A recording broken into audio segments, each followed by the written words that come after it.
Hi mga beshi! It's me, Cristel. And it's me, Zandro. So for today's video mga beshi ko, pag-uusapan natin ngayon yung HRT o Hormonal Replacement Therapy. So ano nga ba ang Hormonal Replacement Therapy? Okay, basahin natin ha. Ayan. HRT o Hormonal Replacement Therapy is a therapy used to relieve symptoms of the menopause. It replaces the female hormones that are at a lower level as you experience the menopause. So, ibig sabihin yan, B, ang HRT, hindi lang yan para sa mga transgender na gustong maging babae. Okay? Ginagamit din ang HRT para sa mga kababaihan na nakaka-experience ng menopause o yung mga hindi na masyado dinadatnan or papunta na siya dun sa menopausal stage. Sa mga transgender naman o sa mga gustong mag-transition, ginagamit din ng HRT para sa mga gustong mag-transition from male to female. Yes, para kung gusto mo maging babaihan, ayan, tanggalin ng mga sumpa ni Adan, yes, kailangan natin mag-undergo ng HRT. Ayan, ano-ano nga ba ang mga kailangan natin sa pagta-transition? So, una dyan, kailangan meron kang estrogen. Combo kasi lagi yan. Hindi pwedeng estrogen lang. Kailangan meron kang male blocker.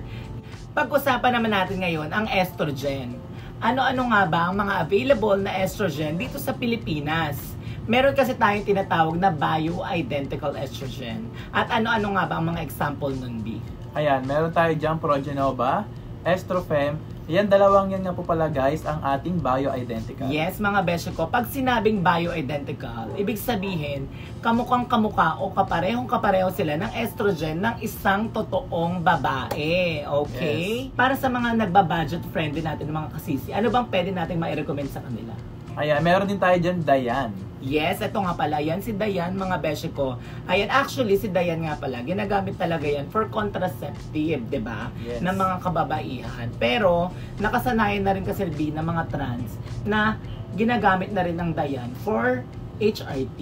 Ayan, yung mga dati naman kasi talaga, mga beshi ko, ang hirap talaga makahanap na mapagbibilan mo ng HRT. Kailangan meron ka pang contact sa Thailand, ganyan. Pero ngayon, sobrang dali ng mga beshi ko. Kaya ang suswerte ng mga transisi natin o yung mga chikiting bading na talagang nagsisimula pa lang sa HRT. So, sa mga nagtitipid-tipid dyan, ayan, magdayan kayo mga beshi ko. Super effective. Pero kailangan, wag nating abusuin ang paggamit ng dayan. Kahit mga 1 hanggang 2 tablet lang, di ba? Yes. A day.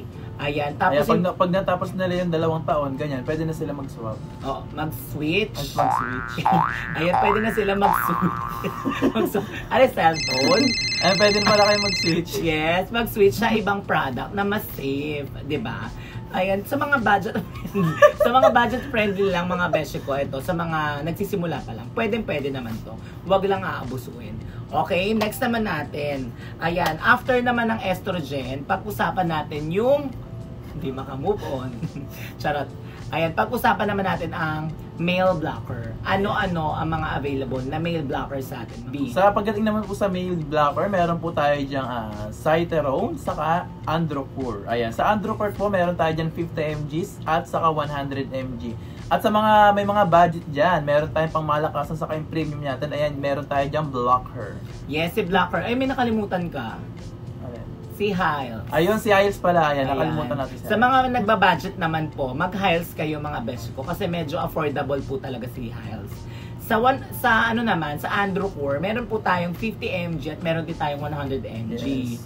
Pag 50 mg ang binili nyo sa Androcur, hatiin nyo lang po yan sa 2 para meron kayong 25 mg a day intake. Tapos pag 100 mg naman, hatiin nyo lang po sa 4. Yes, mga besh. Pero may mga gumagawa na rin kasi, di ba, sa 50 mg na ginagawang sa 4. Yes. Lalo sa mga baguhan. Yes, sa mga baguhan at saka mga nagtitipid.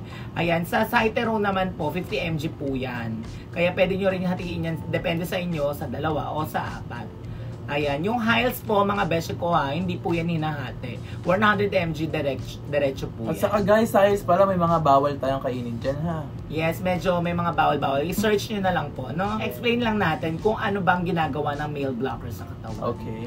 So ngayon, mga besh, ayan, ang male blocker po kasi talaga, kailangan yan mga besh. Hindi po pwedeng mag-estrogen lang kayo.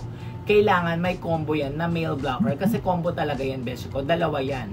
Okay? Isang estrogen, isang male blocker. Pwede na po yun. Okay? Yes. Ngayon, kapag nag-estrogen ka lang, besyo ko, hindi po mabablock yung male blocker. Ay, hindi po mabablock yung male hormones na naturally na pinoproduce ng katawan natin bilang mga lalaki. 'Di ba? So, kailangan talaga meron tayong male blocker, mga sis. Yes, para matanggal ang mga sumpa ni Adan, ay mga buhok-buhok. Nakaka-lessen din siya ng mga muscles. Ayan, lumiliit po yung katawan natin, hindi natutulungan para hindi ma-develop sa pagiging masculine. Diba? Yes. So, ayun na nga mga beshi ko. Pag-usapan naman natin yung tinatawag nilang all-in-one HRT. So, ano-ano nga ba, B, ang mga examples ng all-in-one HRT? Ayan, meron nga pa pala tayo ditong Tyfem at Herdooms. Yes, mga beshi ko. Ito nga palang dalawan to ang ilan sa mga example ng all-in-one HRT. Ayan, bakit ba siya tinawag na all-in-one HRT? Anong ibig sabihin nun? Kaya siya tinawag na all-in-one HRT dahil hindi nyo na po kailangan mag-combo-combo pa. 'Di ba? Sabi ko nga sa inyo, pag gusto nyo mag-HRT o gusto nyo mag-transition from male to female, kailangan nyo ng combo, isang estrogen at isang male blocker. Pero dito, pag ito po ang ginamit nyo, hindi nyo na po kailangan ng combo dahil nasa isang product na po yung dalawang yon. So, meron na rin po itong male blocker at meron na rin po siyang estrogen. So, hindi lang yan. Kaya siya tinawag na all-in-one. Marami siyang sangkap, mga beshi ko. Hindi ko na siya maiisa-isa pa. Pero meron siyang gluta, may collagen, meron siyang mga placenta, probiotic, meron siyang biotin para sa buhok. Ayan, mga beshi ko. So, marami siyang sangkap, mga beshi ko. All-in-one to, mga beshi. Yes. Ayan, sa mga gusto mag-HRT na ayaw na mag-combo-combo pa o nalilito sa mga combo, ayan, ito po ang highly recommended namin. Itong si Tyfem at saka si Herdooms. Ayan, mga beshi ko, ha. Ayan, dagdag ko lang mga beshi, no? Meron pala tayong tinatawag na mga booster. Yes, yung mga booster kasi, yun yung mga nagdadagdag ng lakas ng isang product. Kunwari, umiinom ka ng Tyfem o kaya Herdooms o nagtitake ka ng mga combo ng, kung halimbawa lang ha, Proginova at Androcur, tapos dadagdagan mo siya ng product na yun para lumakas yung effect niya. Yes. Yun. Ano-ano ba yung mga example nun? Ayan, meron tayo dyan Ty-FD Plain, Ty-FD Pink, Ty-FD Blue, at saka Quara. Yes, yan yung mga ilan sa mga examples ng mga booster, okay? Next naman natin, mga beshi ko, pag-usapan natin yung mga pwede naming masuggest sa inyong gluta na pinagkakatiwalaan namin personally. Yes. Yun yung mga ginagamit din namin, mga besh. So, unahin natin, of course, ang ating OG. Ayan. Ang ating Shiro Combo. Ayan. Pag nag-checkout kayo, mga beshi ko, bumili kayo, automatic, dalawa na sila. Yes. Ayan. Meron na kayong gluta at meron na rin kayong vitamin C. So, explain mo naman, B, kung ano-ano tong Shiro. Ayan, si Shiro pala natin, guys, ang pag-take lang po nito ay 2 times a day. Isa po sa umaga at isa sa gabi. Ito naman si vitamin C natin, isa lang po yan. Depende sa inyo. Yes, depende kung anong oras nyo take. Basta ito, 2 times a day, ito po once a day lang. Yes. Ito to, beshi ko, napakalakas ito, beshi. Kasi, 1,000 mg na to per capsule. So, meaning to say, pag 2 times a day kayong umiinom nito, 2,000 mg, mga beshi ko, ang naiinom yung gluta sa isang araw. Yes, sobrang taas nun, mga beshi ko. Kaya, super effective to. Fast absorption siya, mga beshi ko. Ibig sabihin, mabilis na absorb ng katawan natin. At may kasama na rin siyang vitamin C kaagad-agad, mga beshi. Kaya, kung gusto niyo nito, mga beshi ko, available to sa atin, Crystal Essentials, mga beshi. Okay? Next naman natin, mga beshi ko, si Ume tayo. Ayan, ito po si Ume, mga beshi ko. Ayan, si Ume from Japan din to, mga beshi ko. Napakaganda nito, mga beshi. At abot kayang presyo. Below 999 lang to, mga beshi ko. Meron ka ng 100 capsules of glutathione, mga beshi ko. Plus, ito, mga beshi ko, 1,000 mg na rin to per capsule. Diba? Tapos, sulit na sulit pa kasi 100 capsules na. Yes, napakadami na. Yes, napakadami. Ayan. Best recommended din namin to, mga besh. Yes. Okay? Ayan, para sa mga budget-friendly naman, mga beshi ko, ano-ano ba yung mga pwede nating masuggest sa kanila para sa budget-friendly na glutathione? Yes, ayan, meron tayo ditong Glutagency. Yes, napakaganda rin itong Glutagency, mga beshi ko, dahil napakamura niya, mga sis. Meron din silang collagen, mga beshi ko, sa abot kayang presyo. Magkano to? Mga 350 below lang, di ba? Parehas po yan, napakamura. Eto, mga beshi ko, pwede nyo po silang pag-combohin, si Glutagency at si Vitamin C ng Simple Supplement. Ayan. And of course, mga beshi ko, meron din tayong mga injectable hormones na tinatawag. Alin ba mga examples ng injectable hormones, B? Ayan, meron tayo dyan Pinoquinone, V2 siya. W Depo.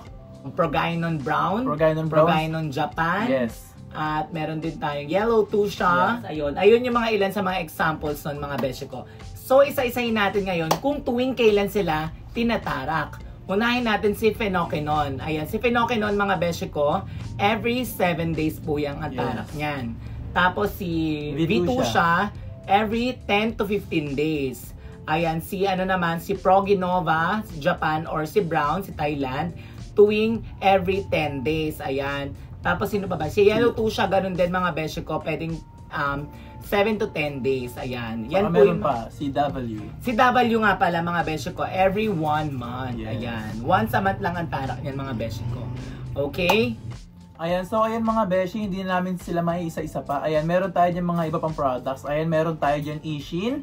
Meron din tayo dyan Garcicola. Ayan, at saka si ating DHC Collagen with Vitamin C. Meron din tayo dyan Gluta Collagen Gummies. Ayan. Yan, meron din tayong mga hair mask, meron tayong mga lotion, at iba't ibang klase pang mga mga gluta. Ayan, katulad nga pala ni Hera Glow. Ayan, yes. Meron din tayong mga pang baby hair, mga beshi ko sa mga gusto magpatubo ng mga kalabebe. Marami tayong mga products dito mga beshi ko. Ayan. Kaya naman sa mga beshi natin dyan o mga katransisi natin, kahit mga kababayan o kalalakihan na naghahanap ng mga pampa-fresh, glutaman yan, collagen, vitamin C at mga HRT products para sa mga transgender, available sa atin yan. Dito lang sa Cristal Essentials. Ayan mga beshi ko, kaya sana supportahan nyo kami. Sa mga gusto mag-checkout mga beshi ko, pwede kayo mag-checkout sa aming TikTok shop. I-search nyo lang po ang Cristal Essentials. Okay? Marami kaming mga accounts, TikTok accounts. Yes. Pero active po kami kay Cristal Essentials 3 mga beshi ko. Okay? Yes. Search nyo lang po Cristal Essentials 3 para avail kayo ng mga pampa-fresh, legit, authentic at talagang mas pinamura para sa inyo mga suki. Yes. I love you mga beshi ko. Ayan. Sana supportahan nyo kami. Okay, ikaw ano masasabi mo sa mga suki natin? Ayan, ang masasabi ko po sa mga suki natin, ayan, sana po supportahan nyo po kami sa aming TikTok account. At hindi lang yan, sana po ay supportahan nyo rin po kami sa aming YouTube channel. Ayan, ito mga beshi ko, marami pa tayong magiging content mga beshi ko. Comment lang kayo down below na mga gusto nyo maging content naming dalawa ni Sandro. Yes. Okay? Sikapin namin dalawa mga beshi ko na magawa lahat ng mga suggestion nyo. Yes. So ayun na nga mga beshi ko, hanggang dito lang po muna. Bye! Yes. So ayun mga beshi ko, hanggang dito na lang. Yun na. Sabay tayo. So ayun na mga beshi ko, hanggang dito na lang po muna. Bye! Ayan, so ayun ang... Walang ayan, diba? So ayun... So ayun na nga mga beshi. So ayun na nga mga beshi ko, hanggang dito na lang po muna. Dapat 'di ba, hindi mo bababa.